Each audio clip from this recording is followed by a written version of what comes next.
जय श्री हरि विष्णु। आज हम आपको सुनाएंगे वैशाख मास महात्म्य अध्याय 13। इस वैशाख मास महात्म्य अध्याय को सुनने, सुनाने और पढ़ने से पुण्य फल की प्राप्ति होती है और सभी प्रकार के रोग दोष दूर होते हैं। चलो आइए शुरू करते हैं। इस अध्याय में वैशाख मास की अंतिम तीन तिथियों का महत्व तथा ग्रंथ का उपसंहार श्रुतदेव जी कहते हैं। हे राजेंद्र, वैशाख शुक्ल पक्ष में जो अंतिम 3 त्रयोदशी से लेकर पूर्णिमा तक की तिथियां हैं, वे बड़ी ही पवित्र और शुभ कारक होती हैं।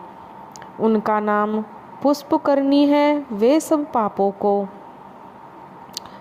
पापों को मिटाने वाली होती हैं। जो संपूर्ण वैशाख मास में स्नान करने में असमर्थ हो, वह यदि इन तीन तिथियों में भी स्नान करे तो वैशाख मास का पूरा फल मिल जाता है। पूर्व काल में वैशाख मास की एकादशी तिथि को शुभ अमृत प्रकट हुआ था। द्वादशी को भगवान विष्णु ने उसकी रक्षा की थी। त्रयोदशी को उन श्री हरि ने देवताओं को सुधा पान कराया। चतुर्दशी को देव विरोधी दैत्यों का संहार किया और पूर्णिमा के दिन समस्त देवताओं को उनका साम्राज्य प्राप्त हो गया। इसलिए देवताओं ने संतुष्ट होकर इन 3 तिथियों को वर दिया। वैशाख मास की ये 3 शुभ तिथियां मनुष्यों के पापों का नाश करने वाली तथा उन्हें पुत्र पौत्रादि फल देने वाली होती हैं। जो मनुष्य इस संपूर्ण मास में स्नान नहीं कर सकता है तो वह इन तिथियों में स्नान कर लेने पर पूर्ण फल प्राप्त हो जाता है। वैशाख मास में लौकिक कामनाओं का नियम करने पर मनुष्य निश्चय ही भगवान विष्णु या सायुज्य प्राप्त कर लेता है। महीने भर नियम निभाने में असमर्थ मानव यदि उक्त 3 दिन भी कामनाओं का संयम कर सके तो उतने से ही पूर्ण फल को पाकर भगवान विष्णु के धाम में आनंद का अनुभव करता है। इस प्रकार वर देकर देवता अपने धाम को चले गए। पुष्पकरणी नाम से प्रसिद्ध अंतिम 3 तिथियां पुण्यदायिनी, समस्त पाप राशि का नाश करने वाली तथा पुत्र पौत्र को बढ़ाने वाली होती है। जो वैशाख मास में अंतिम 3 दिन गीता का पाठ करता है उसे प्रतिदिन अश्वमेघ यज्ञ का फल मिलता है। जो उक्त 3 दिन जो व्यक्ति तीनों दिन विष्णु सहस्त्र नाम का पाठ करता है उसके पुण्य का फल वर्णन करने में भी इस भूलोक तथा स्वर्गलोक में असमर्थ है। पूर्णिमा को सहस्त्र नामों के द्वारा भगवान मधुसूदन को दूध से नहलाकर मनुष्य पापहीन वैकुंठ धाम में जाता है। वैशाख मास में प्रतिदिन भागवत के आधे या चौथाई श्लोक का पाठ करने वाला मनुष्य ब्रह्म भाव को प्राप्त होता है। जो वैशाख मास के अंतिम 3 दिनों में भागवत शास्त्र का श्रवण करता है वह जल से कमल के पत्ते की भांति कभी पापों से लिप्त नहीं होता। व्यक्ति तीनों दिनों के सेवन से कितने ही मनुष्य ने देवत्व प्राप्त कर लिया है, कितने ही सिद्ध हो गए हो और कितनों ने ब्रह्म तत्व पा लिया।